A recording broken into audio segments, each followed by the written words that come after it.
90 nanometre, 45 nanometre, 5 nanometre, 3 nanometre. ಏನಿದೆಲ್ಲ technologies, ಹೌದಾ?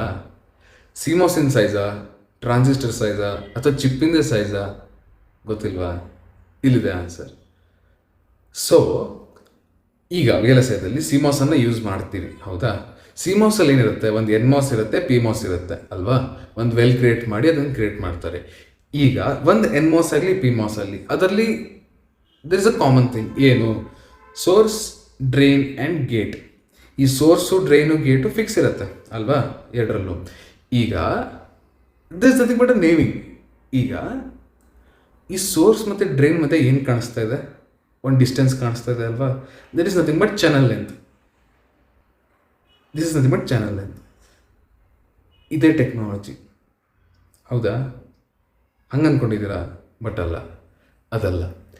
That is the length between source and drain, but the technology is the gate length. So ಇದನ್ನು confuse ಮಾಡ್ಕೊಳ್ತಾರೆ ಸುಮಾರು ಜನ. ಆ source ಮತ್ತು ಡ್ರೈನ್ ಮಧ್ಯೆ ಏನು ಲೆಂತ್ ಇದೆ ಅದನ್ನೇ ಗೇಟ್ ಲೆಂತ್ ಅಂದ್ಕೊಂಡ್ಬಿಡ್ತಾರೆ. ಅಲ್ಲ, ಆ ಗೇಟು ಒಂದು ಸ್ವಲ್ಪ ಸೋರ್ಸಿಗೆ ಮತ್ತು ಡ್ರೈನಿಗೆ ಓವರ್ಲ್ಯಾಪ್ ಆಗಿರುತ್ತೆ. Small, very small. ಅದು ಸ್ವಲ್ಪ ಸೋರ್ಸ್ ಮೇಲೆ ಬಂದಿರುತ್ತೆ, ಸ್ವಲ್ಪ ಡ್ರೈನ್ ಮೇಲೆ ಬಂದಿರುತ್ತೆ. Then obviously the length is greater than the channel length, ಹೌದಾ? That's why this channel length is not technology.